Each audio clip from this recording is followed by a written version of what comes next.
The morning air at Westbrook Military Academy was sharp and cold, the kind that made breath rise like smoke from a battlefield. A thin layer of fog hugged the perfectly maintained parade ground, shrouding the century-old buildings in ghostly white. The American flag hung still against its pole, waiting for the day's first breeze. The academy stood as it had since after the Gulf War, a fortress of tradition, discipline, and the promise of military excellence. From the window of his oak-paneled office, Colonel Marcus Whitaker observed the empty, ground-steaming coffee cup warming his weathered hands. At 62, his ramrod-straight posture betrayed nothing of the shrapnel still lodged near his spine, a souvenir from Desert Storm. The walls around him held the evidence of a life dedicated to service photos, with presidents, Rangers tabs, campaign medals, arranged in perfect order. His reflection in the window glass revealed the face of a man who had seen 3 wars and buried too many friends. "They're not ready," he murmured to himself, thinking of the current class of cadets. Young men and women who had never heard a shot fired in anger, never felt the weight of command decisions that sent others into harm's way. Brilliant on paper, perfect in drills, but untested by fire. His intercom buzzed. "Colonel Lieutenant Commander Hale has arrived." Whitaker nodded to himself. "Send her in." Perhaps she would change that. Across the academy, cadets assembled on the parade ground. Morning formation, crisp rows of pressed uniforms, polished boots, and expectant faces. They stood at rigid attention, rumors swirling about their new physical training instructor. "Heard it's some decorated veteran," whispered one cadet to another. "Better not be another screamer," replied another. "I've had enough of that from Sergeant Miller." Cadet Jason Reynolds stood at the front of the formation, his posture impeccable, his uniform spotless. As squad leader, he took pride in setting the example. At 24, with the strong jaw and confident bearing of a third-generation military man, Jason already carried himself with the authority of an officer. His father, Major General Thomas Reynolds, commanded the 10th Mountain Division. His grandfather had led men at Incheon. Military excellence ran in his blood, and he never let anyone forget it. "Attention," barked the senior cadet, and the formation snapped even straighter as Colonel Whitaker approached a figure beside him. What the cadets saw was not what they expected. Lieutenant Commander Eleanor Ellie Hale walked with quiet confidence, her stride measured and deliberate. No swagger, no intimidation tactics. She wore simple gray sweats instead of a dress uniform, her dark hair pulled back in a regulation bun. The only notable feature was a thin, pale scar that curved along her neck, disappearing beneath her collar. At 36, her face held the weathered look of someone who had spent years under harsh sun, yet her eyes remained clear and alert, constantly scanning her surroundings. "Cadets," Colonel Whitaker's voice carried across the formation without effort. "This is your new physical training instructor, Lieutenant Commander Eleanor Hale." A ripple of whispers moved through the ranks. Lieutenant Commander, that was a Navy rank equivalent to an Army major, not the usual rank for a PT instructor. "Commander Hale brings extensive field experience to Westbrook. You will afford her every courtesy and respect due her rank and position. Commander, they're all yours." Eleanor stepped forward as Whitaker departed. She surveyed the formation with a measured gaze that seemed to catalog each face, each posture, each reaction. When she spoke, her voice was calm, neither loud nor soft, the voice of someone who knew she would be heard without shouting. "Good morning, cadets. We have much to accomplish together in the coming weeks. Today we'll establish baselines. 12 laps around the perimeter. Full gear." Jason shifted his weight slightly. "Ma'am, we typically begin with stretching protocols before him." "In my experience, Cadet Bema," she cut him off without raising her voice. "Enemies don't wait for you to stretch." A ghost of a smile touched her lips. "But if you prefer, you can perform extra stretching exercises after everyone else finishes." Several cadets failed to suppress smiles. Jason's jaw tightened almost imperceptibly. 12 laps. Begin now." The formation broke, cadets settling into their run around the half-mile perimeter. Eleanor joined them, maintaining a steady pace at the back of the group, observing form and endurance without comment. By the 4th lap, the formation had stretched out like an accordion, the strongest runners pulling ahead, the struggling ones falling behind. Jason maintained his position at the front, his stride confident, barely breaking a sweat. Beside him ran Cadet Michael Chen, a brilliant tactical student with dreams of Army intelligence. Several paces behind them, Cadet Annie Prescott kept a steady rhythm, her expression focused, determined. Who does she think she is? Jason muttered, between controlled breaths. 12 laps right off the bat. No proper warm-up, not even wearing a proper uniform. Michael matched his pace. Lieutenant Commander, though. That's not a rank they hand out to gym teachers. Probably some desk officer who needs field experience for promotion, Jason replied. Look at her, no command presence, no authority. My father says women officers are being fast-tracked now, politics over merit. On the 8th lap, Jason noticed something unsettling. While many cadets were showing signs of fatigue, heavier breathing, slowing pace, Eleanor maintained the same steady rhythm she'd started with. Her breathing remained controlled, her form economical, wasting no energy.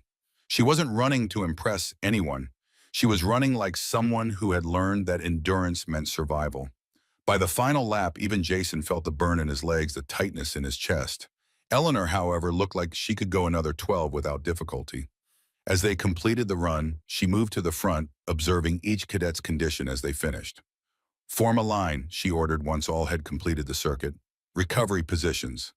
As the cadets caught their breath, she walked the line, making small adjustments to posture, offering brief comments on form. When she reached Jason, she paused. Your stride is too long on uphill sections, she said quietly.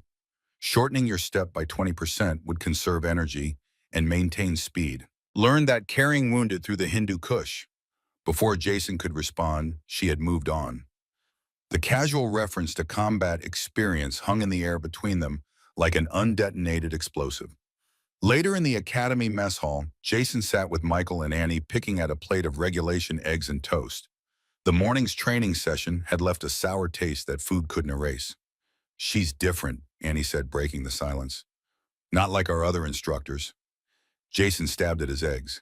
Different doesn't mean better. Who cares if she can run PT isn't combat leadership? Michael leaned forward, lowering his voice. I looked her up in the directory. She's not listed under regular faculty. There's just a mention of special instructor status in a security clearance level I couldn't access.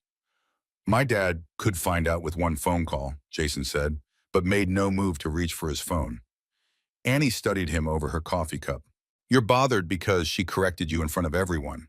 I'm bothered because she's treating PT like it's some kind of special ops indoctrination, Jason replied. Women haven't even been allowed in combat roles that long. There's no way she has the kind of experience she's hinting at.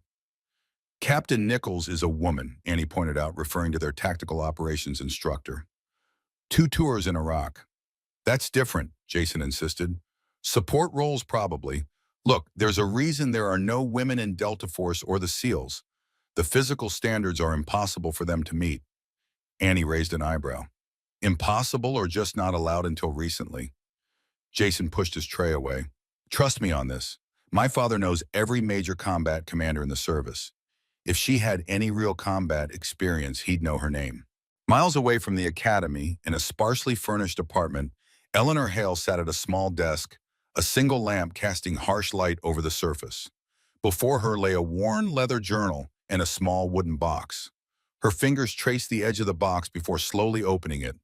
Inside, nestled in velvet, lay a silver star, the nation's 3rd highest decoration for valor in combat. She didn't touch the metal. She never did anymore. Instead, she opened the journal, flipping to a page marked with the faded photograph. 5 men and 1 woman herself standing before a helicopter, faces dusty expressions, grim but determined. On the bottom, written in fading ink, Helmand Province Team 6 Operation Heron's Flight. Eleanor closed her eyes. In the academy, the apartment, the present day, all dissolved. The air in Helmand Province tasted like dust and cordite. Rounds cracked overhead as Eleanor and Lieutenant Daniel Brooks moved in synchronized rushes toward the downed helicopter. The Taliban ambush had come without warning, catching their extraction team exposed on 3 sides. 2 wounded inside, Brooks shouted over the radio. Walsh is hit bad. Eleanor signaled understanding, then pointed to the flanking route they would take. No words needed, they'd run this drill countless times, had operated together through 17 previous missions. Brooks nodded, once his eyes showing absolute trust in her judgment. They moved as a single unit, covering each other through alternating fire and movement. When they reached the helicopter, Eleanor provided covering fire while Brooks assessed the wounded. Walsh needs immediate evac, Brooks reported, his voice tight. Arterial bleed leg. Eleanor keyed her radio. Sierra Actual, this is Ghost 6. 2 wounded, 1 critical. Request immediate dust-off at secondary LZ. The radio crackled with confirmation as Eleanor helped Brooks apply a tourniquet to Walsh's shattered leg. The young SEAL's face had gone gray with blood loss, but his eyes remained focused, determined. "Stay with us, Walsh," she ordered. "That's an order." "Yes, ma'am," he managed through gritted teeth. As they prepared to move, the distinctive whoosh of an RPG tore through the air. Eleanor's head snapped up, tracking the sound to its source. "RPG down!" she shouted, but Brooks was already moving not down but toward her, his body slamming into hers with bone-crushing force, driving her behind the helicopter's landing gear as the world exploded into fire and shrapnel. The blast threw them both backward. Eleanor's ears rang with deafening intensity as she scrambled to her feet. Her hands found Brooks rolled him over. His vest had caught most of the shrapnel, but a jagged piece had found the unprotected side of his neck. Blood pulsed between her fingers as she applied pressure. "Medic!" she screamed, all radio protocol forgotten. "Man down!" Brooks gripped her wrist with surprising strength, his eyes locked on hers. "The team," he gasped. "Get them out, Hale. Lead them home." "We're all going home," she insisted, pressing harder on the wound. "Stay with me, Daniel." His lips formed words she couldn't hear over the gunfire, but she read them clearly. "That's an order." Then his grip slackened and something vital faded from his eyes, leaving behind only a reflection of the Afghan sky. Eleanor's eyes snapped open, her hand unconsciously moving to the scar on her neck. Her own souvenir from that day. Shrapnel from the same RPG that took Brooks. She'd received the Silver Star for what happened next, reorganizing the team, establishing a defensive perimeter, coordinating the evacuation of the wounded, while calling in air support, all with a piece of metal embedded in her neck. The metal meant nothing compared to the loss. Brooks had been the finest officer she'd ever served with, and his final order to lead had become her guiding principle. She closed the journal and returned the box to its shelf. Tomorrow would test another group of would-be leaders. She would not fail them, even if they didn't yet understand what she had to teach. The next morning broke gray and dismal rain sheeting down across the academy grounds, turning the parade ground into a muddy expanse. Perfect. Eleanor stood at the edge of the training field, unfazed by the downpour. Her expression remained neutral as the cadets assembled, raindrops streaming down their faces, uniforms already soaking through. "Today," she announced once they had formed up, "we focus on tactical movement under adverse conditions. In the field, you don't get to choose your weather or terrain. The mission continues regardless." She gestured to the obstacle course she had modified overnight. Low barbed wire strung over mud pits. Narrow balance beams slick with rain. Climbing walls with minimal handholds. "This isn't about showing off or breaking records," she continued. "This is about methodical progress under pressure. Out there," she pointed to the horizon, "rushing gets people killed. Precision and discipline save lives." Jason surveyed the course with thinly veiled disdain. "MAM regulations specify that obstacle training should be postponed during severe weather conditions for safety reasons." Eleanor turned to him, slowly, rain streaming down her face. "Cadet Reynolds, are you concerned about safety or about getting your uniform dirty?" A few stifled laughs emerged from the formation.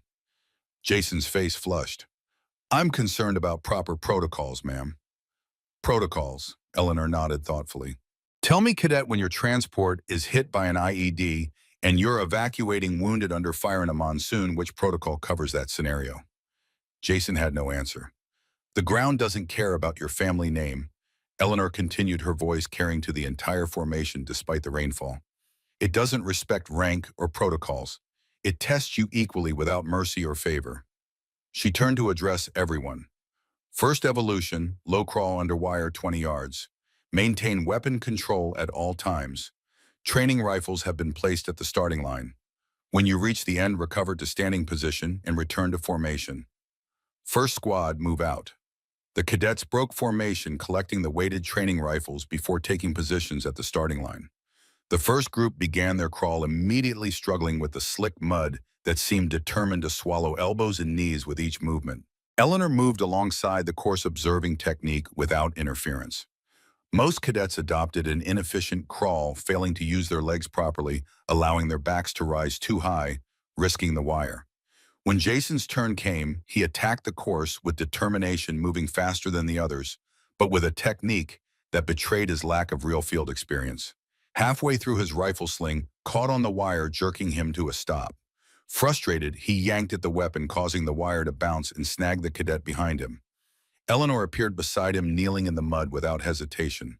"Control, not speed," she said quietly. "Slow is smooth, smooth is fast." With practiced ease, she demonstrated the proper unwinding technique, then continued. "When you rush, you make mistakes. Mistakes get your team killed." Jason freed himself and continued, but his expression had darkened considerably. When he completed the course, mud coating every inch of his uniform, he rejoined the formation with barely contained frustration. As the morning progressed, Eleanor increased the complexity of the drills. The rain intensified, turning the training ground into a quagmire that sapped strength and tested patience. Through it all, she maintained the same calm demeanor, demonstrating techniques when necessary, offering corrections without raising her voice. During a brief water break, Cadet Prescott approached her cautiously. "Commander Hale," Annie began, "may I ask the purpose of these specific drills? They seem different from our standard PT regimen." Eleanor regarded her thoughtfully. "What's your career path, Cadet Prescott?" "Military intelligence, ma'am. Hopefully field operations." Eleanor nodded. "Then you need to understand that intelligence is only as good as the operator who collects it. These drills teach you to think clearly when your body is screaming for relief. They teach you to maintain awareness when every instinct wants you to focus only on your discomfort." Before Annie could respond, Jason's voice cut through the rain. "With respect, ma'am, these drills seem more suited to special operations training than officer preparation. Most of us are headed for conventional units." Several cadets had gathered around, watching the exchange with interest. Eleanor studied Jason for a moment, then looked at the assembled group. "You think this is special operations training?" A ghost of a smile touched her lips.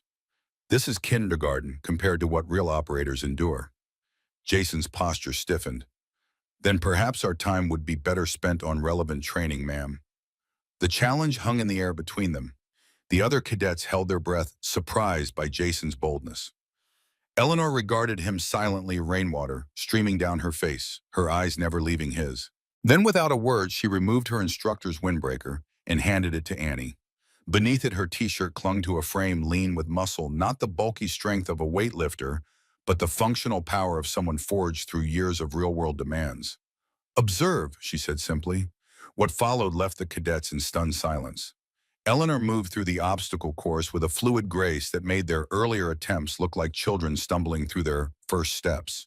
She navigated the mud with minimal disturbance, her body maintaining perfect contact with the ground under the wire. At the wall, she ascended with such efficient movement that she seemed to flow upward rather than climb. Through it all, her breathing remained controlled, her weapon never once losing its proper position. She completed the entire course in less than half the time of the fastest cadet, with none of the struggle or discomfort they had displayed. When she finished, she walked back to the group, mud-coating her uniform, but her composure entirely intact. "Relevant enough for you, Cadet Reynolds?" she asked quietly. Michael whispered to Annie, "That wasn't standard officer training." Annie nodded slightly. "I've never seen movement like that outside of—" "Outside of what?" Jason demanded, but his voice lacked its usual confidence. "Combat footage," she replied. "Tier 1 operators." Eleanor called the group back to attention. "Final evolution. Team movement under the wire with simulated casualty extraction. Cadets will be divided into 4-person teams. Each team must navigate the full course while carrying a wounded team member on a stretcher. Coordinated movement is essential. First team Reynolds, Chen, Prescott, and Davis." Jason found himself designated as team leader with Michael, Annie, and Davis, the largest cadet in the class, as his squad. They were given a standard issue field stretcher and a weighted training dummy. "Sir, with all due respect," he began, addressing Eleanor with the incorrect honorific deliberately. "This exercise is—" "Begin now, cadet," she interrupted, her voice taking on a harder edge than they had heard before. "Your wounded comrade is losing blood while you're complaining about the exercise." Fuming, Jason organized his team, placing the dummy on the stretcher and assigning positions. The weight was considerable, especially in the treacherous mud. As they approached the wire section, the real challenge became apparent. The stretcher would barely fit underneath, requiring perfect coordination between all 4 team members. Lower, Jason ordered as they struggled under the wire. Davis, keep your end down. Davis, already straining under the weight, tried to adjust, but slipped in the mud, causing the stretcher to tilt and nearly spill the dummy. Steady, Jason barked. Chen takes some of the weight from Davis. They maneuvered slowly, painfully through the mud, each yard a battle against exhaustion and the elements. Jason, in the lead position, found himself growing increasingly frustrated with his team's performance. Eleanor walked alongside, observing, without comment, her presence adding to Jason's agitation. When they reached the halfway point, she finally spoke. Your team is struggling because your commands are reactive, not proactive. You're not reading the terrain ahead, Cadet Reynolds. We're doing fine, ma'am, Jason replied through gritted teeth. Your wounded would have bled out by now, she countered calmly.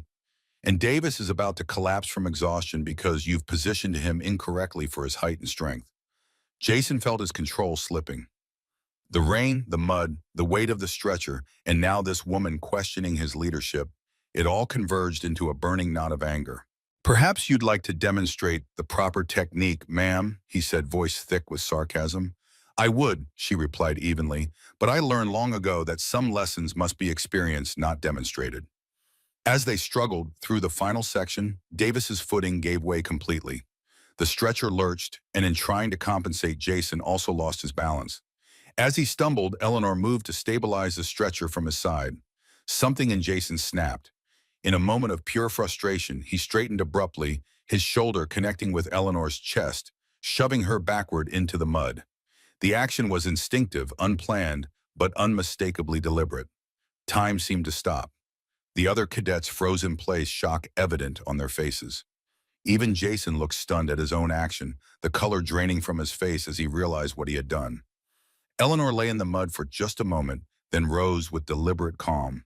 Mud caked her uniform, streaked her face, but her eyes, those were different now. The professional reserve had vanished, replaced by something cold and evaluating. Not anger, but the calculating gaze of a predator assessing a threat. The change was subtle but profound, and every cadet felt it. This was not the look of an instructor. This was the look of someone who had faced death and dealt it in return.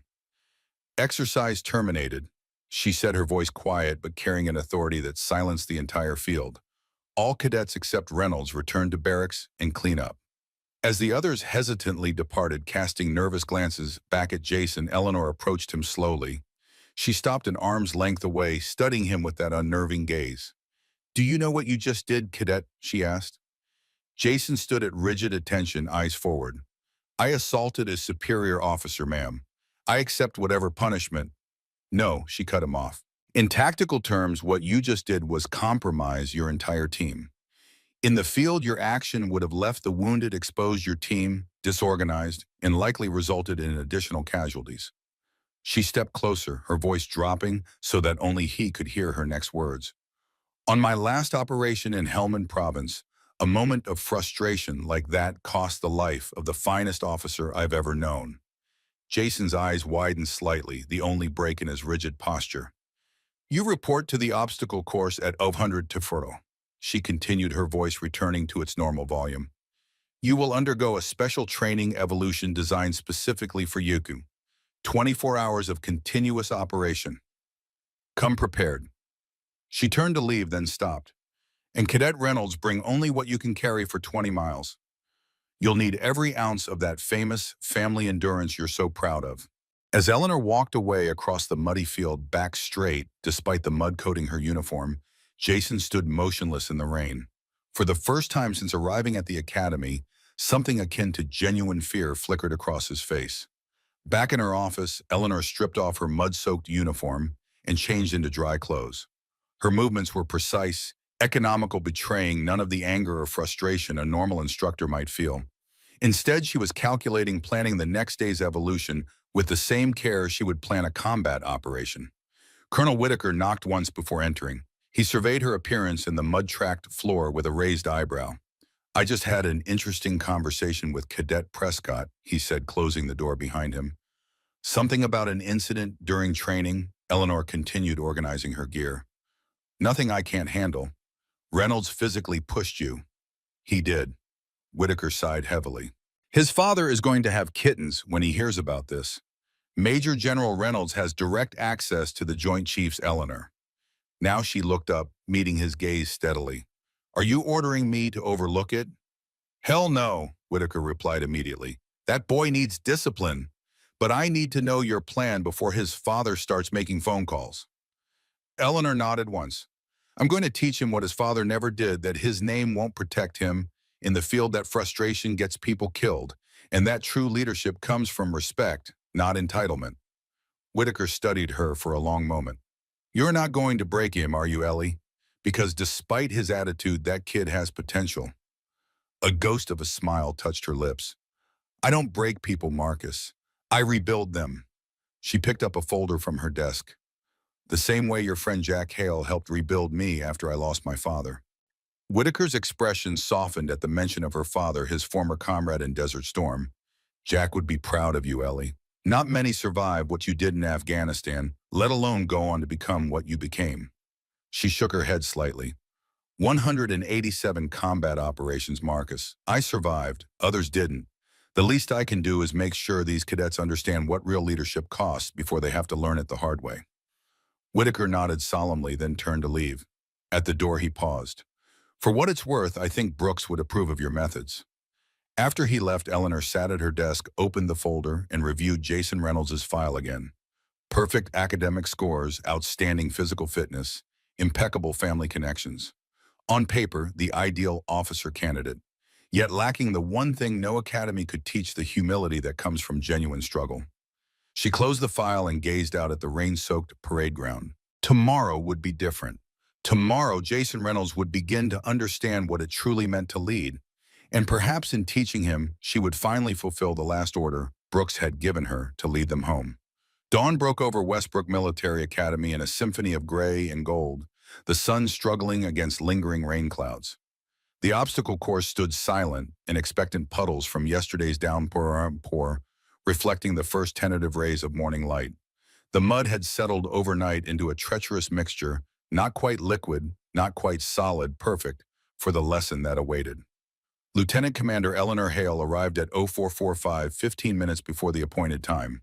She moved with the same measured confidence that marked all her actions, carrying a rucksack that looked deceptively ordinary, but contained equipment carefully selected for the day ahead. She wore standard-issue BDUs, her hair pulled back in its customary tight bun, her boots already spattered with mud from her walk across the field. She took position at the center of the course and waited, her breath forming small clouds in the chilly air. This was familiar, the quiet before action, the anticipation of what was to come. She had stood like this before countless operations, that same stillness, masking the absolute focus within. At 0458, Cadet Jason Reynolds appeared at the edge of the field. He approached with military precision, his uniform immaculate despite the early hour, his own rucksack slung over his shoulders. His face betrayed nothing but the tightness around his eyes, spoke of a restless night. Reporting as ordered, ma'am, he said, stopping at attention before her. Eleanor studied him without speaking, noting his preparation, his posture, the calculated neutrality of his expression. After yesterday's incident, he had clearly decided to project perfect military bearing. Do you know why you're here, Cadet Reynolds? She finally asked, her voice quiet in the stillness of the morning. To receive disciplinary training for my actions yesterday, ma'am. No, she shook her head slightly. Discipline is what prevents yesterday's actions. This isn't punishment, Reynolds. This is education. She gestured to his rucksack. What did you bring? Standard field load, ma'am. Water rations, first aid kit, spare socks, rain gear. Good, she nodded once. Now empty it. Confusion flickered across his face, but he complied, kneeling to spread his gear on the ground. Eleanor knelt opposite him, opening her own rucksack. Today's evolution will test more than your physical stamina, Reynolds. It will test your judgment, your adaptability, and most importantly, your ability to follow direction without understanding the full mission. She began transferring items from her pack to his: an encrypted radio, a laminated map in a waterproof case, a compass with unusual markings, a small device that looked like a specialized GPS unit. In the field, she continued, you rarely have complete information. You execute your portion of the mission with the tools and intel provided, trusting that your commander has the full picture. She looked up, meeting his eyes. Today I am your commander, and you will complete a series of tasks without knowing their purpose or the overall objective? Jason's jaw tightened almost imperceptibly, but he remained silent, watching as she reorganized his gear. Eleanor stood and Jason followed suit. Your first task begins now. You will navigate to these coordinates. She handed him a sealed envelope. Inside are your instructions. Open it only when you reach the location. You have 40 minutes. Jason studied the coordinates. This is nearly 5 miles from the academy, ma'am. Then I suggest you start moving, cadet. Time is already counting down. Without another word, Jason shouldered his reconfigured pack and set off at a steady jog, disappearing into the tree line that bordered the academy grounds. Eleanor watched him go, then reached for her radio. Whitaker, this is Hale. First evolution underway. Acknowledged, came the colonel's voice. The observation team is in position. Try not to break the general's sun on the first day, Commander. A ghost of a smile touched her lips. No promises, sir. Eleanor retrieved a small tablet from her remaining gear and activated it, revealing a tracking screen showing Jason's position. Then she moved to her vehicle, a nondescript Jeep parked at the edge of the field. She had a long day ahead and multiple locations to monitor. In his office, Colonel Marcus Whitaker hung up the radio and turned to his visitor, who sat watching the exchange with undisguised interest. Is this really necessary, Marcus? Asked Major General Thomas Reynolds, his uniform crisp despite the early hour, the stars on his shoulders catching the light. Putting my son through some kind of special operations endurance test seems excessive for a moment of lost temper. Whitaker leaned back in his chair, regarding his old friend carefully. Tom, you asked me to ensure Jason received the best training possible. You specifically requested no special treatment. That was before your new PT instructor decided to turn a standard training exercise into some kind of SEER simulation. Whitaker's expression remained neutral. Lieutenant Commander Hale designs her training based on experience, not tradition. I trust her judgment. A lieutenant commander running PT for cadets. Reynolds shook his head. Seems an unusual assignment for someone of that rank. Eleanor Hale is an unusual officer. Reynolds studied his old friend for a moment. You know her well. I served with her father in Desert Storm. Jack Hale was one of the finest Marines I ever knew. Whitaker paused, choosing his next words carefully. His daughter has followed her own path, but she carries his legacy of excellence. That doesn't explain why a Navy officer is instructing at an Army academy, Marcus. Whitaker smiled thinly. Some things are still compartmentalized, Tom, even at your level. Let's just say that Commander Hale brings a unique perspective our cadets would benefit from experiencing. Reynolds frowned. You're being deliberately vague. I am. Whitaker nodded without apology. And I recommend allowing today's training to proceed without interference. Your son has potential, but potential without proper tempering is just untested metal. The general stood, straightening his jacket. Keep me informed. If this goes too far, I'll expect you to step in. I always do what's necessary, Tom. You know that. After the general departed, Whitaker turned to stare out his window at the distant training grounds, his expression thoughtful. Eleanor Hale's methods might be unorthodox, but he had witnessed their effectiveness firsthand. Still, he made a note to check in periodically throughout the day. Jason Reynolds wasn't the only one being tested. Miles away, Jason moved through dense woodland at a steady pace, his mind racing faster than his feet.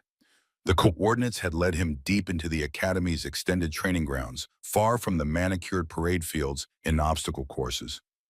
Here, nature ruled tangled undergrowth, fallen logs, sudden ravines. Navigating the terrain required concentration and constant adjustment. This wasn't standard cadet training. The realization had been growing since he'd opened the first sealed envelope.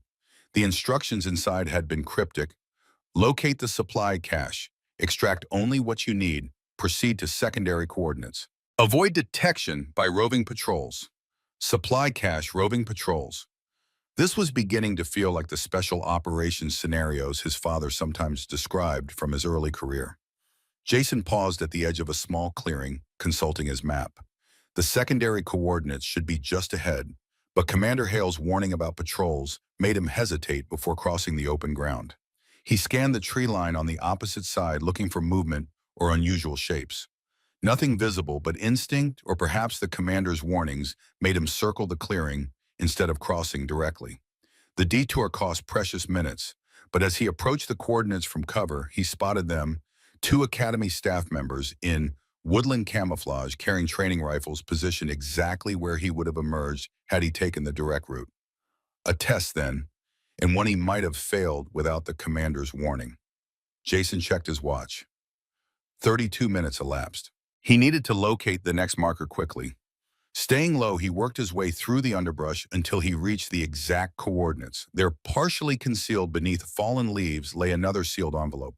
This one contained a single sheet with a series of riddles. Military riddles, he realized after reading the first. Each one pointed to a specific location on the academy grounds, forming a complex route that would take hours to complete if followed correctly. Jason committed the riddles to memory, then carefully refolded the paper and tucked it into his pocket. As he rose to move out, a voice called from directly behind him. "You've been spotted, cadet. Mission compromised." Jason whirled to find Commander Hale standing less than 10 feet away, watching him with that same unnervingly calm expression. He hadn't heard her approach, not a single footfall, not a rustling leaf. "How?" he began, but she cut him off with a raised hand. "First lesson, cadet. Always secure your perimeter. In the field, that lapse would have cost lives." Jason straightened, frustration evident despite his attempt at military bearing. "With respect, ma'am, these aren't field conditions. This is a training exercise." Eleanor approached slowly, her eyes never leaving his. "Every exercise is preparation for the field. Every moment of training should reflect the realities you'll face when lives depend on your decisions." She gestured to the envelope in his pocket. "You've retrieved your next instructions. Continue the evolution." "Ma'am, these riddles could take all day to—" "Then I suggest you apply yourself, cadet. Your 40-minute window for this phase begins now." Without another word, she turned and disappeared into the forest, moving with that same silent efficiency that had allowed her to approach undetected. Jason stood alone in the small clearing, the weight of the rucksack suddenly heavier on his shoulders. Whatever game Commander Hale was playing, it was unlike any training he had experienced at the academy. Despite himself, a flicker of respect began to form beneath his frustration. Back at the Aviation, cadets Michael Chen and Annie Prescott sat in the library, ostensibly studying tactical operations manuals, but their conversation had nothing to do with the text before them. "It doesn't make sense," Michael said quietly. "I checked the faculty roster again. Commander Hale doesn't appear anywhere except as special instructor. No background, no service history, no specialization listed." Annie frowned, tapping her pencil against her notebook. "What about her name badge? Navy lieutenant commanders should have their warfare qualification pins displayed." "That's just it," Michael replied. "She doesn't wear one, just the rank insignia." "Could be intelligence," Annie suggested. "They sometimes maintain lower profiles." Michael shook his head. "Intelligence officers still have service records. This is something else." He leaned forward, lowering his voice further. "I did find something, though. A small mention in a declassified after-action report from Afghanistan 2012. A Lieutenant E. Hale was cited for exceptional leadership under fire during an extraction operation gone wrong. The rest was redacted." Annie's eyes widened slightly. "Afghanistan 2012. That was during the surge. Heavy combat operations." "Exactly. And her comment yesterday about the Hindu Kush, that's Afghanistan." Michael closed his book. "Whatever she did before coming here, it wasn't sitting behind a desk." "You think Reynolds is in trouble?" Annie asked, glancing toward the window where rain had begun falling, again pattering softly against the glass. Michael considered for a moment. "I think he's getting exactly what he needs." By midday, Jason Reynolds was soaked, exhausted, and beginning to understand the true nature of Commander Hale's education. The series of riddles had led him on a grueling route across the Academy's extended training grounds, covering nearly 15 miles of difficult terrain. At each location, he had found new instructions, new challenges, and occasionally Commander Hale herself materializing like a ghost to observe, correct, or simply watch in silence before disappearing again. The physical demands were intense but manageable. It was the mental pressure that wore at him, constantly analyzing, adapting, making decisions without full information. Several times he had been ambushed by staff members playing the role of opposing forces, forcing him to evade and recalculate his route. Now stumbling through a rocky stream bed, his boots waterlogged and feet beginning to blister, Jason found himself at the coordinates specified in the last envelope.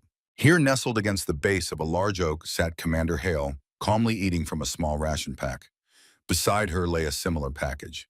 "Sit, cadet," she said, gesturing to the spot across from her. 12 minutes for nutrition and hydration."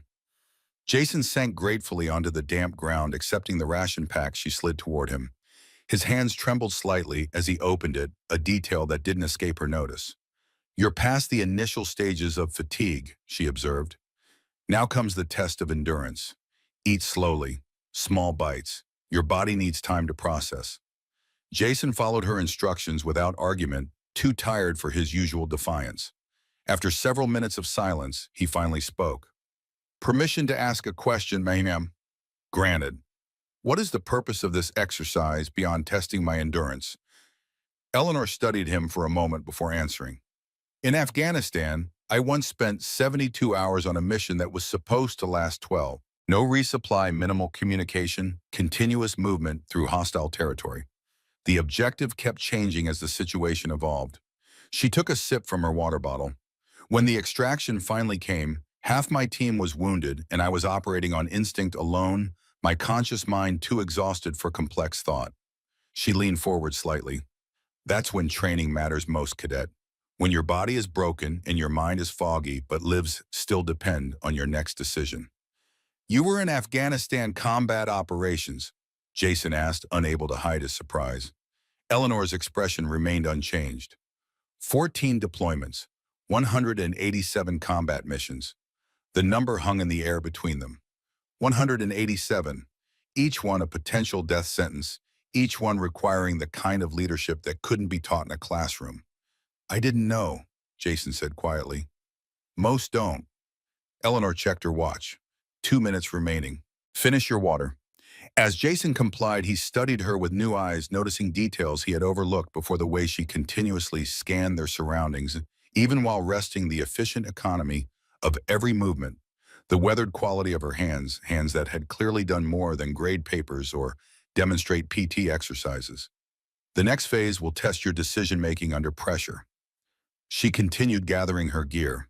"You'll be provided with limited intelligence about a simulated hostage situation. You'll plan and execute a reconnaissance of the target area, then propose an extraction plan." "Alone?" Jason asked. "Leadership is often lonely, cadet." She stood shouldering her pack. "Field commanders must make decisions that weigh lives against objectives, often with incomplete information and insufficient resources. Like your mission in Afghanistan." Something flickered briefly in her eyes, a shadow of memory quickly controlled. "Yes, like that." Before he could respond, she handed him another sealed envelope. "Your briefing. You have 30 minutes to develop your approach, then you'll move to the observation point here." She indicated a position on his map. "I'll evaluate your plan on site." With that, she moved off into the forest once again, leaving Jason alone with a new set of challenges. But as he opened the envelope, his exhaustion was temporarily forgotten, replaced by a growing sense that he was being tested for something far more significant than a routine disciplinary action. In his office, Colonel Whitaker received the midday update from the observation team tracking Jason's progress. "He's holding up well," reported Captain Lewis over the secure channel. "Completed all navigation points within parameters. Commander Hale has him setting up for the reconnaissance phase now." "And his attitude?" Whitaker asked. "Improving, sir. Less resistance, more focus on the tasks. The commander's approach seems to be working." "It usually does," Whitaker replied, thinking back to his own experience with Eleanor Hale during a joint operation 3 years earlier. He had witnessed firsthand her ability to transform a fractured unit into a cohesive team through similar methods, demanding excellence while providing just enough guidance to allow for genuine growth. "Maintain observation, Captain. Report any significant developments." After signing off, Whitaker leaned back in his chair, considering the delicate balance he was maintaining. General Reynolds had checked in twice already, his concern for his son barely masked by professional inquiry. The Academy's training director had expressed reservations about non-standard protocols, yet Whitaker had held firm, trusting Eleanor's judgment and methods. Some lessons couldn't be taught by manual or lecture.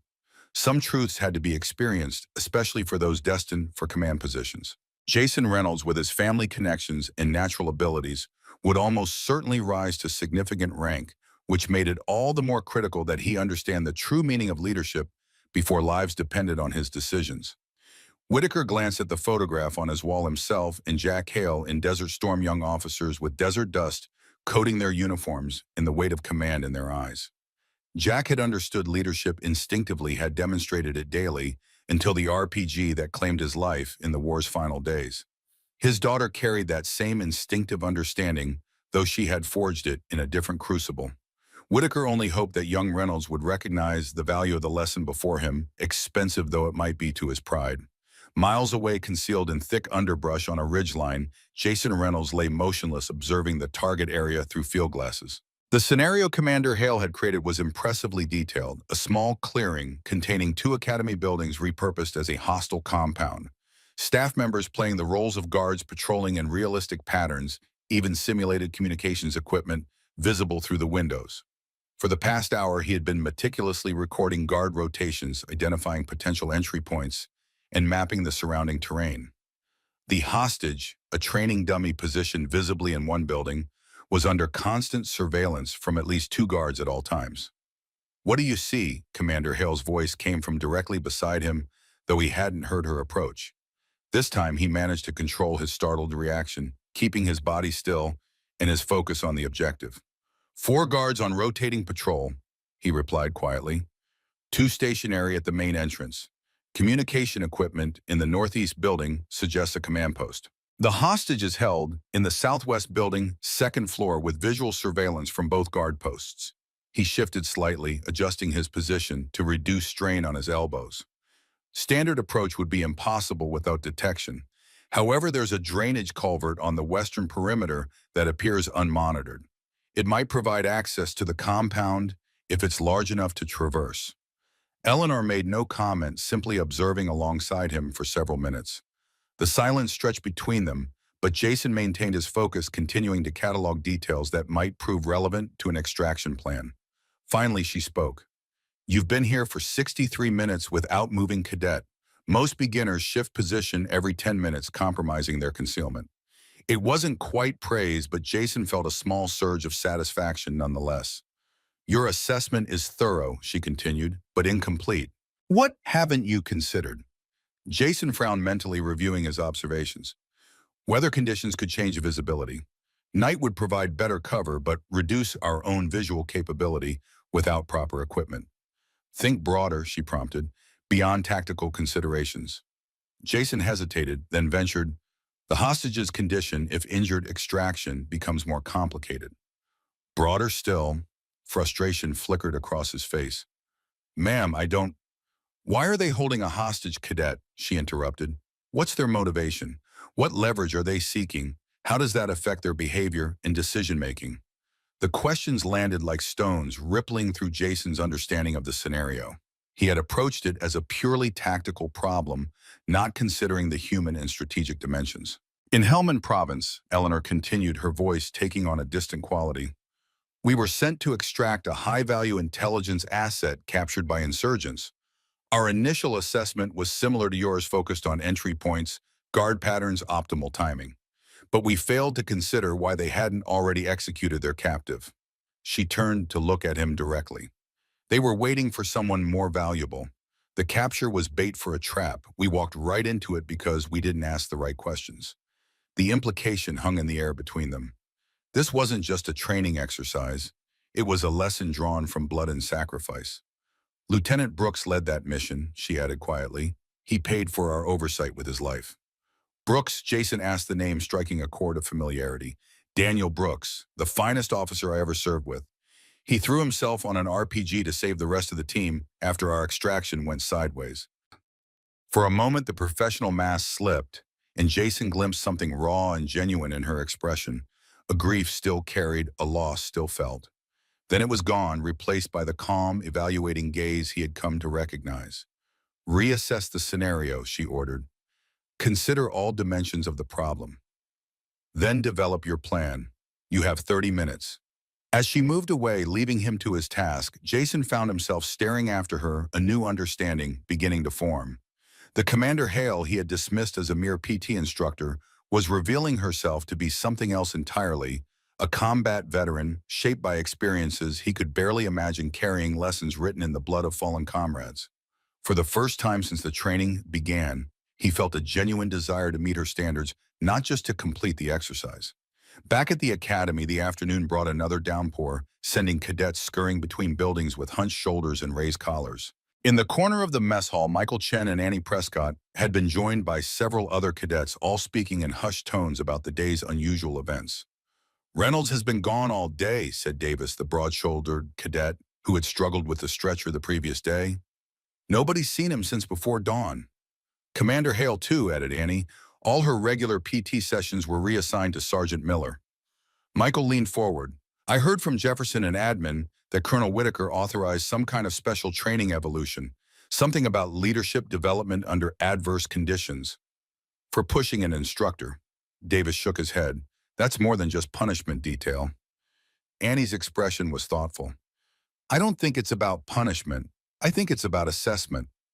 "Assessment for what?" asked Chen. "I'm not sure," Annie replied, "but I found something interesting.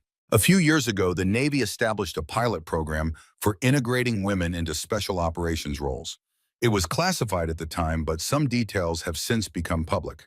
One of the first participants was a Lieutenant Eleanor Hale. A stunned silence fell over the group. "Are you saying our PT instructor is some kind of special operator?" Davis finally asked, disbelief evident in his voice. "I'm saying there's more to Commander Hale than we've been told," Annie replied. "And whatever's happening with Reynolds today, it's not standard Academy procedure."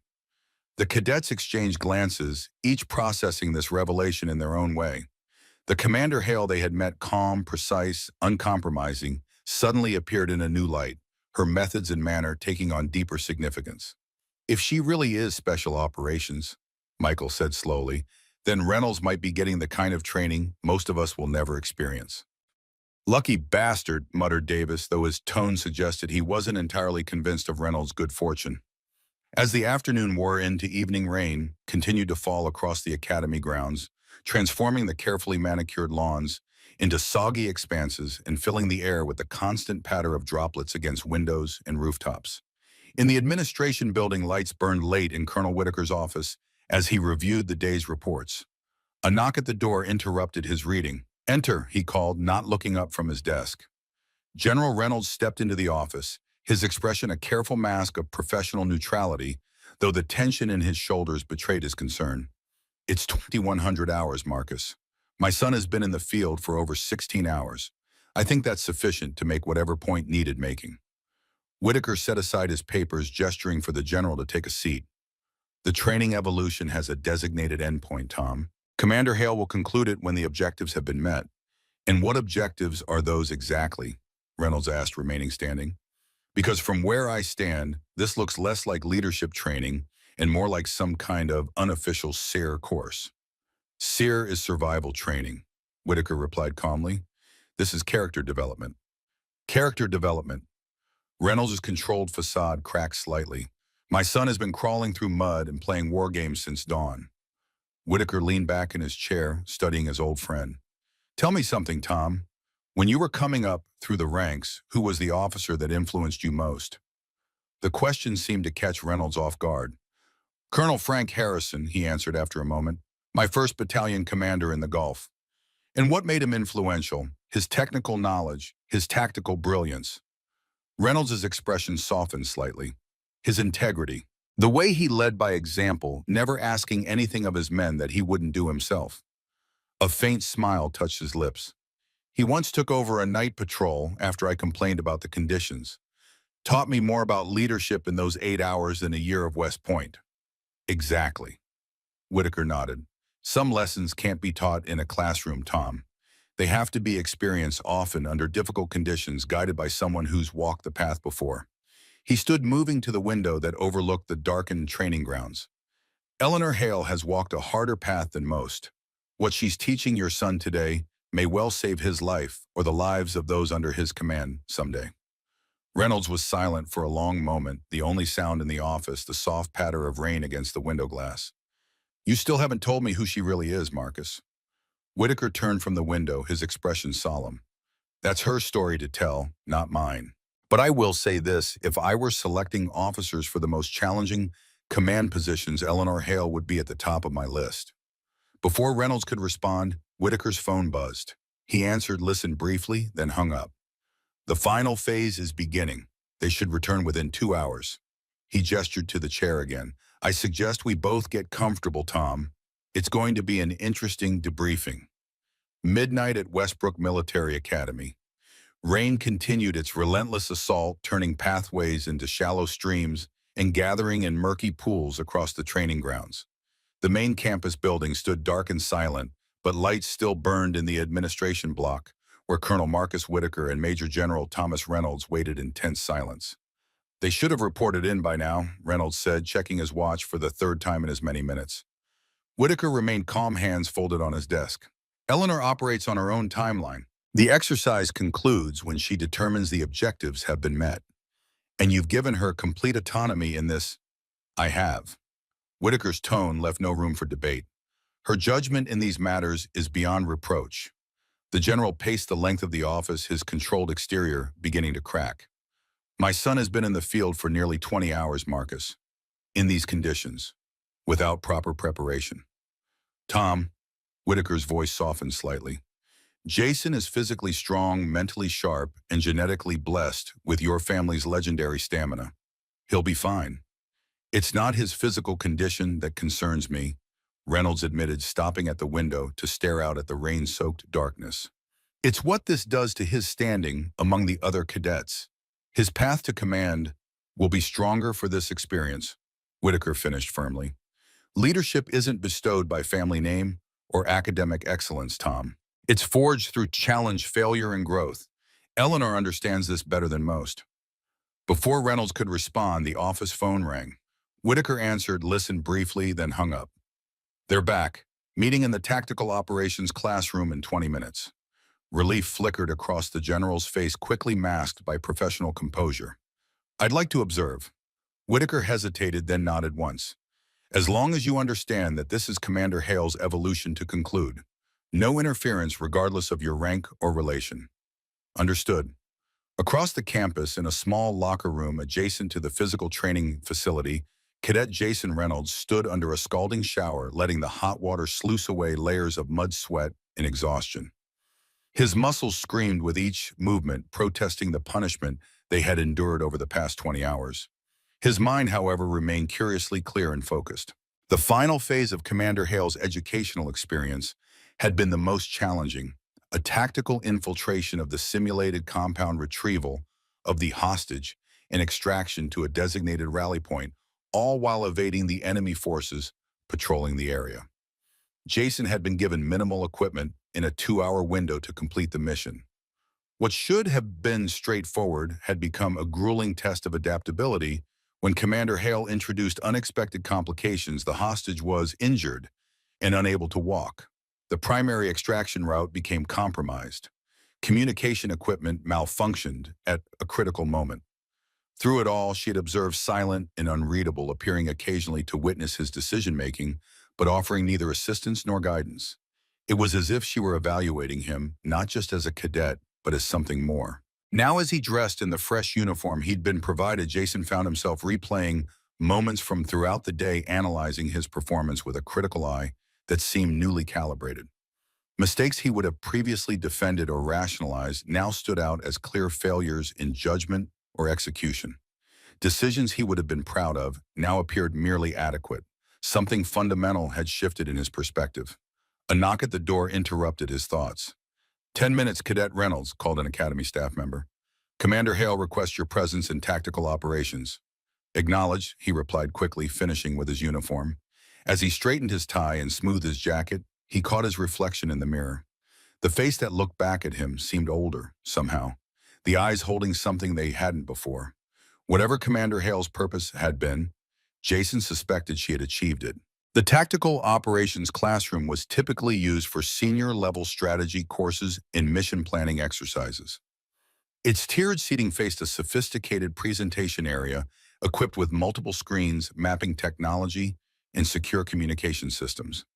At this late hour, the room would normally be dark and empty, but tonight it hummed with subdued activity. Eleanor Hale stood at the central console reviewing data on a tablet, while several Academy staff members arranged materials nearby. She had changed into her service uniform, the dark blue fabric a stark contrast to the mud-streaked training gear she'd worn throughout the day. The gold oak leaves of her rank caught the light as she moved, reminding all present of the authority she carried. Colonel Whitaker entered from a side door, followed by Major General Reynolds. Their presence caused a subtle shift in the room's atmosphere, the staff members standing slightly straighter, their movements more precise. Eleanor looked up, acknowledging them with a professional nod, but continuing her preparations without interruption. When Jason arrived moments later, he paused briefly at the threshold, taking in the assembled senior officers in the formal setting. This was clearly more than a simple debriefing. With military discipline, he moved to the position indicated by a staff member standing at attention before the presentation area. "At ease, Cadet," Commander Hale said, setting aside her tablet. "Today's evolution has concluded. We will now conduct a comprehensive review of your performance, decision-making process, and adaptation to changing circumstances." She gestured to the screens behind her, which illuminated to show satellite imagery of the training grounds marked with Jason's route throughout the day. Overlaid on the map were timestamps, decision points, and performance metrics. Cadet Reynolds completed all assigned tasks within established parameters. She began, her voice carrying the same calm authority it had throughout the day. Navigation was efficient, evasion techniques were adequate, and mission objectives were achieved despite intentionally introduced complications. She turned to face Jason directly. "However, technical proficiency is not the primary measure of success in this evaluation. The core objectives were to assess leadership potential under adverse conditions, decision-making during periods of extended fatigue, and adaptability when confronted with incomplete information." Eleanor moved to stand directly in front of Jason, studying him with that same penetrating gaze that had unsettled him the day before. Now, having experienced 20 hours of her training methodology, he better understood what lay behind that look, the weight of real combat experience, the knowledge of what failure meant in environments where mistakes cost lives. "Your initial approach to this exercise was flawed," she continued without judgment, simply stating facts. "You treated it as punishment to be endured rather than an opportunity to be embraced. You focused on completion rather than comprehension." Jason remained at parade rest, his expression neutral, despite the criticism. "This shifted during the reconnaissance phase," Eleanor acknowledged. "When presented with information about Lieutenant Brooks and the consequences of tactical tunnel vision, you demonstrated a capacity for broader strategic thinking. Your subsequent planning incorporated multiple contingencies and prioritized mission success over personal comfort or accomplishment." She gestured to one of the screens which displayed his hand-drawn plan for the hostage extraction. "This represents sound tactical reasoning developed under significant physical and mental strain, a crucial ability for field commanders." Colonel Whitaker stepped forward. "Commander Hale requested this special training evolution not as punishment, Cadet Reynolds, but as assessment. Your actions yesterday revealed both potential and limitation. Today's exercise was designed to address both." Jason's eyes flicked briefly to his father, who stood observing with an unreadable expression, then back to Commander Hale. "Permission to speak, ma'am?" "Granted." "I believe I understand the purpose of today's evolution now, ma'am. It wasn't about physical endurance or tactical skill. It was about perspective." Eleanor's expression remained neutral, but something in her eyes suggested approval. "Elaborate, Cadet." Jason chose his words carefully, aware of the senior officer's attention. In a classroom or standard training environment, failure has a minimal consequence. Pride can override judgment because the stakes are artificial. Today, you created conditions where fatigue, uncertainty, and continuous pressure made the stakes feel real. He straightened slightly. "You wanted me to experience leadership as it exists in actual combat, where decisions affect lives, where mental clarity must be maintained despite physical exhaustion, and where mission success depends on understanding the complete operational picture, not just immediate tactical objectives." The room fell silent as his words hung in the air. Eleanor studied him for a long moment before speaking. "Correct assessment, Cadet Reynolds." She turned to address the room. "This concludes the formal debrief. Colonel Whitaker, General Reynolds, thank you for your attendance. Cadet Reynolds will remain for additional instruction." The dismissal was polite but firm. Colonel Whitaker nodded once, placing a hand on General Reynolds' shoulder to guide him toward the exit. The general hesitated, looking as if he might speak to his son, but military protocol prevailed. With a slight nod to Jason, he followed Whitaker from the room. The staff members quietly withdrew as well, leaving Jason alone with Commander Hale. Once the door closed, Eleanor's posture relaxed fractionally. She gestured to a chair. "Sit, Reynolds. You've been on your feet long enough." Jason sank gratefully into the offered seat, his exhaustion suddenly overwhelming, now that the formal review had concluded. Eleanor took a seat across from him, her expression softening slightly. "You performed well today, better than many experienced operators would have under similar conditions." Coming from her, the simple statement carried significant weight. Jason felt an unexpected surge of pride more meaningful than any academic honor or family recognition he had previously received. "Thank you, ma'am." He hesitated, then asked, "May I ask a question?" "Go ahead."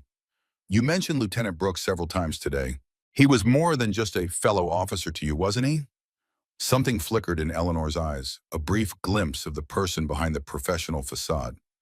"Daniel Brooks was my team leader on my first deployment with SEAL Team 6. He taught me most of what I know about combat leadership. When that RPG came in, he didn't hesitate. He put himself between the blast and the rest of us."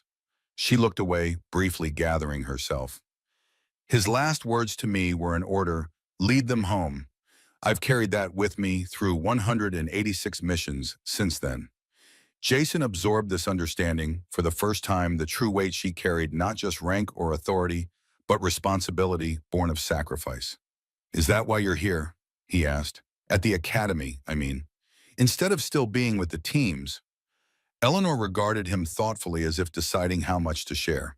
"After my last deployment, the doctors found a small piece of shrapnel near my spine, a souvenir from that day with Brooks. Nothing immediately dangerous, but enough to make the doctors nervous about further high-impact operations." She shrugged slightly. "The Navy offered medical retirement. I refused. Colonel Whitaker offered this position, instead a chance to pass on what I've learned to the next generation of officers." "Like Brooks did for you," Jason said quietly. "Exactly." She leaned forward, her expression intent. "Which brings me to why you're still here, cadet. I didn't put you through O'Day's evolution simply to teach you a lesson about pushing your superior officers." She reached into a folder beside her and withdrew an official-looking document. "This is a recommendation for your consideration in the Joint Special Operations Command's Advanced Leadership Development Program. Only 3 cadets from each class year are nominated. Colonel Whitaker asked me to assess potential candidates." Jason stared at the document, momentarily speechless. The JSOC program was highly classified, but widely rumored among ambitious cadets, a fast track to elite command positions in the military's most prestigious units. "Today was an evaluation," he said slowly, understanding dawning. "The first of several," Eleanor confirmed. "Your performance merits continued consideration, but the final decision will depend on how you progress over the coming months." She slid the document back into its folder. "This isn't about family connections or academic standing, Reynolds. It's about the qualities that can't be taught in a classroom: judgment under pressure, adaptability in chaos, humility in leadership. Qualities you look for in special operations candidates," Jason said. "Qualities I look for in anyone who might someday hold the lives of others in their hands." Eleanor's voice held absolute conviction. "Your actions yesterday showed immaturity and entitlement. Your performance today showed potential. Which one defines you moving forward is entirely your decision." She stood, signaling the end of their conversation. "Report to the medical office for evaluation, then get some rest. Regular training resumes at 0000. Jason rose to his feet, exhaustion momentarily forgotten in the face of this revelation. "Yes, ma'am. Thank you for the opportunity." As he turned to leave, Eleanor called after him. "Reynolds," he paused at the door. "Ma'am, in the field there are no shortcuts. No family names to open doors. No second chances when mistakes cost lives." Her eyes held his, unflinching. "Remember that regardless of where your career takes you." "I will, Commander." And for the first time since arriving at the academy, Jason Reynolds meant it without reservation. The following morning brought clear skies and brilliant sunshine, as if the previous day's rain had washed the world clean. The academy grounds glistened, puddles reflecting blue sky and white clouds, the air fresh with the scent of wet earth and new possibility. At 0550, cadets began assembling on the parade ground for the morning physical training session. Word had spread rapidly about Reynolds' special training evolution, though details remained sparse and speculation ran wild. The atmosphere crackled with curiosity and anticipation. When Jason arrived at 0555, conversations hushed momentarily before resuming with increased intensity. He looked different somehow, his uniform as immaculate as ever, his posture still military perfect, but there was a new quality to his bearing. The arrogance that had previously defined him seemed tempered, replaced by something quieter and more assured. Michael Chen and Annie Prescott approached him cautiously. "You made it back alive," Michael said, attempting humor to break the ice. "There were bets you'd wash out before sunset." "Wouldn't have blamed you," Annie added. "Davis heard from the observation team that Commander Hale had you running some kind of seer light program out there." Jason offered a small smile that didn't quite reach his eyes. It was educational. Before they could press for details, Commander Hale arrived striding onto the field with her characteristic quiet confidence. The formation snapped to attention, all eyes forward, but minds buzzing with unasked questions. "Good morning, cadets," she began, her voice carrying effortlessly across the field. "Today, we begin a new phase in your physical training curriculum. The events of the past 48 hours have made it clear that traditional approaches are insufficient for preparing future officers for the realities they may face." She paced slowly before the formation, studying faces, noting reactions. "With Colonel Whitaker's authorization, I will be implementing specialized training modules based on methodologies developed for advanced operational preparation. These are not punishments or extreme challenges for their own sake, but carefully designed experiences to develop essential qualities that cannot be taught through conventional instruction." A ripple of excitement moved through the cadets. Special operations training methodologies were rarely accessible to regular academy students. "Each of you will be evaluated on individual merit," Eleanor continued. "Performance, attitude, and adaptability will determine your progression through the program. This is not a competition against each other, but against your own limitations." She stopped directly in front of Jason. "Cadet Reynolds has completed the first such evolution. His experience will serve as a baseline for developing personalized assessments for each of you." All eyes turned to Jason, who maintained his position of attention, gaze fixed forward. The previously unthinkable had occurred. Jason Reynolds, son of Major General Thomas Reynolds, had been singled out not for preferential treatment, but for what appeared to be the most grueling training the Academy had to offer. Beginning today, physical training will incorporate elements from actual field operations. You will be pushed beyond conventional limits. You will experience controlled failure. You will learn that true leadership emerges not when conditions are ideal, but when they are at their worst. Eleanor surveyed the formation, her expression serious but not unkind. "Not all of you will advance through every level of this program. Some will find their strengths lie elsewhere, and that is not failure. The military needs diverse talents and perspectives. But all of you will leave this academy better prepared for the responsibilities of command than when you arrived." She nodded once, a gesture of absolute certainty. "First evolution formation, run 12 miles full gear. Cadet Reynolds will set pace. Begin now." As the formation moved out, falling into running formation with Jason at point position, a subtle but significant shift had occurred in the Academy's hierarchy. Jason Reynolds was no longer viewed simply as the general's son or the top academic performer. He had endured Commander Hale's special training, and return changed, a transformation visible in his demeanor and acknowledged by the Academy's most enigmatic instructor. While they ran, Michael managed to position himself beside Jason. "So what really happened out there?" he asked between measured breaths. Jason maintained his pace, eyes forward, voice steady despite the exertion. "I met the real Commander Hale. And," Jason glanced briefly at his friend, "she's unlike anyone I've ever encountered. What you see in PT sessions isn't even a fraction of who she is." "There are rumors," Michael ventured, "about her background, special operations, combat deployments." "Not rumors," Jason replied quietly. "Reality." Ahead of them, Eleanor ran with the same measured efficiency she always displayed, setting a challenging pace without appearing to exert herself.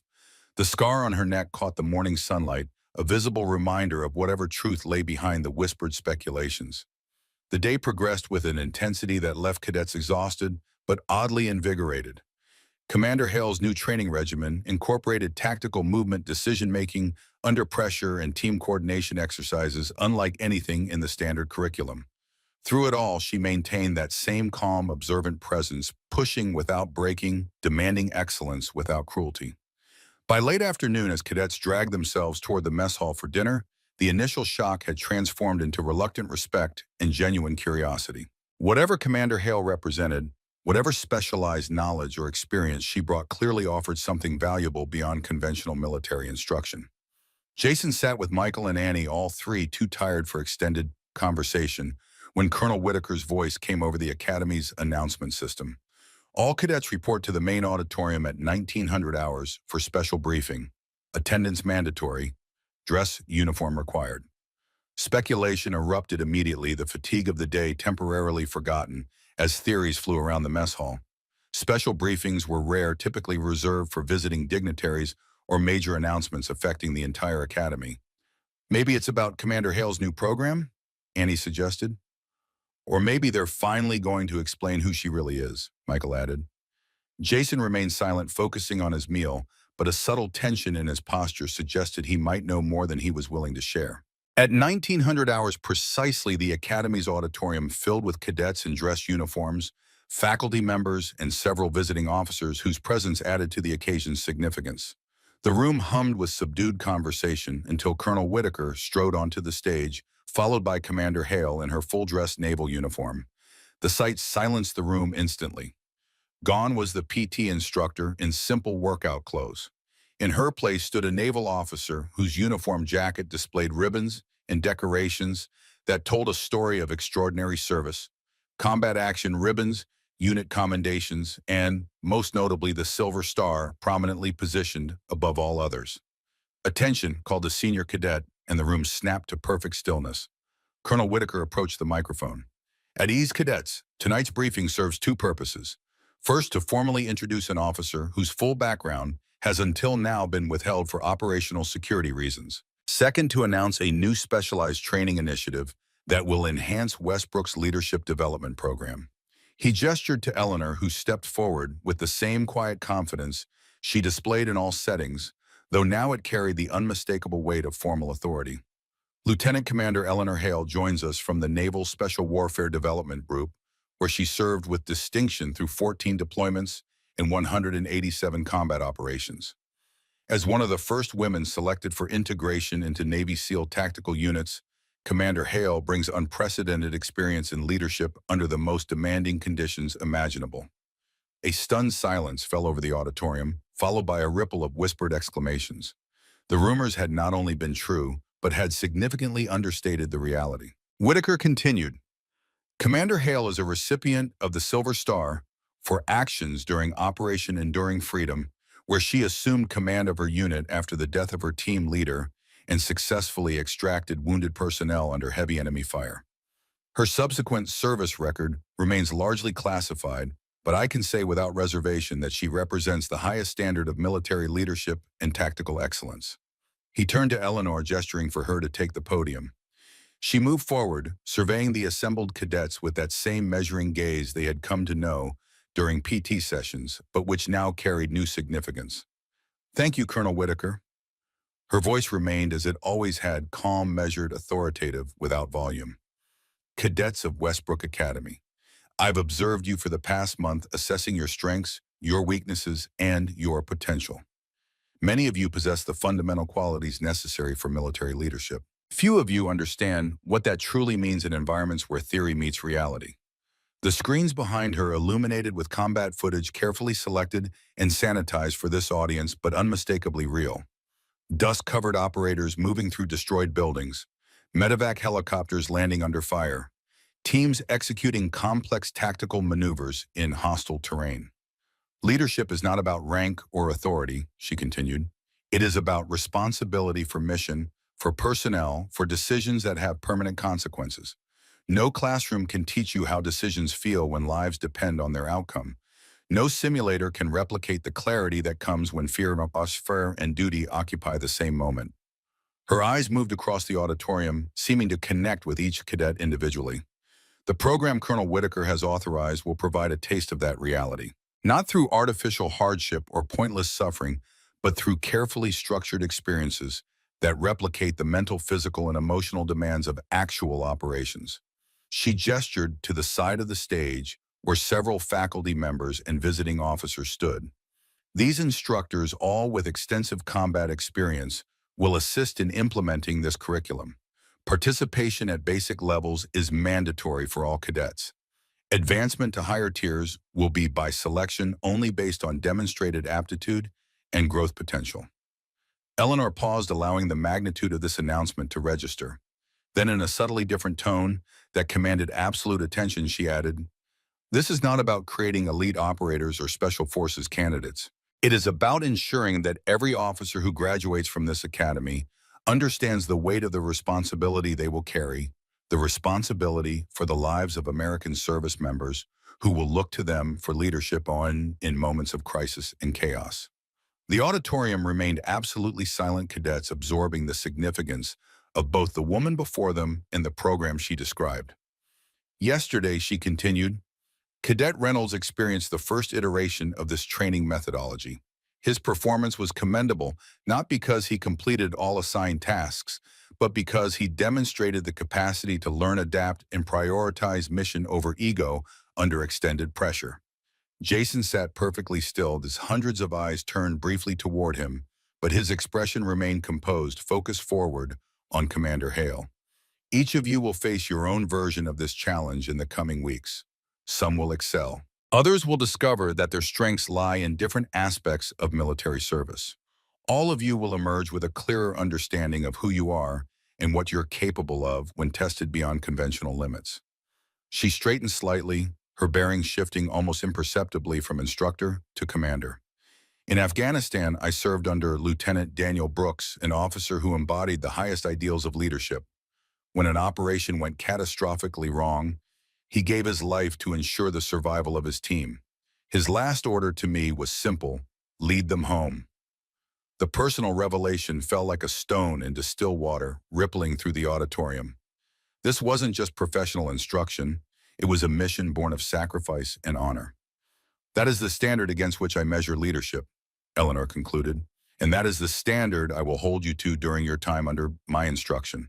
Not because I expect perfection, but because the men and women who will eventually serve under your command deserve nothing less than your absolute best effort. She stepped back from the podium, nodding once to Colonel Whitaker, who returned to address the cadets. But the atmosphere had fundamentally changed. The woman they had known as their PT instructor had been revealed as something far more significant, a combat-tested special operations officer who had faced the realities they had only studied in theoretical terms. As the briefing concluded and cadets filed out of the auditorium, conversation remained subdued, processing the implications of what they had learned. Jason moved quietly through the crowd, aware of the glances directed his way, but focused on his own thoughts. Annie caught up with him in the courtyard outside. "You knew, didn't you, before today's announcement?" Jason nodded slightly. "Some of it, not everything." "What was it like?" she asked. "The training." He considered for a moment, searching for words to describe an experience that had altered his perspective in ways he was still discovering. "Clarifying," he finally said. "Like having everything you thought you knew about yourself and leadership stripped away, leaving only what's real." Annie studied him with newfound respect. "And Commander Hale, what is she really like when the gloves come off?" Jason looked across the courtyard to where Eleanor stood speaking quietly with Colonel Whitaker and several visiting officers, her dress uniform gleaming under the courtyard lights, the silver star catching occasional flashes of brightness. "Exactly who she appears to be," he replied. "Only more so." The next morning, cadets assembled on the parade ground at 0600 as usual, but the atmosphere had transformed completely. Where once there had been grumbling, casual conversation, and the relaxed posture of routine, now there was alertness, anticipation, and a new respect bordering on reverence. Commander Hale, Lieutenant Commander Hale, Navy SEAL, combat veteran, approached the formation in her standard PT uniform as if nothing had changed. But everything had changed. The cadets no longer saw just an instructor. They saw a living embodiment of the leadership ideals they aspired to, someone who had faced fire and death and emerged to pass on the lessons learned. Good morning, cadets, she began exactly as she had every day before. Today we focus on tactical movement and team coordination. Cadet Reynolds will demonstrate the proper techniques based on yesterday's instruction. Jason stepped forward without hesitation, moving to her side with a crisp precision that reflected his new understanding. As he began demonstrating the techniques she had taught him, Eleanor observed with that same measuring gaze, occasionally offering small corrections or additional insights. The other cadets watched with unprecedented focus, not just following instructions, but trying to understand the principles behind them, the combat lessons embedded in seemingly simple movements. And as the morning sun rose higher, casting long shadows across the parade ground, something remarkable was happening at Westbrook Military Academy.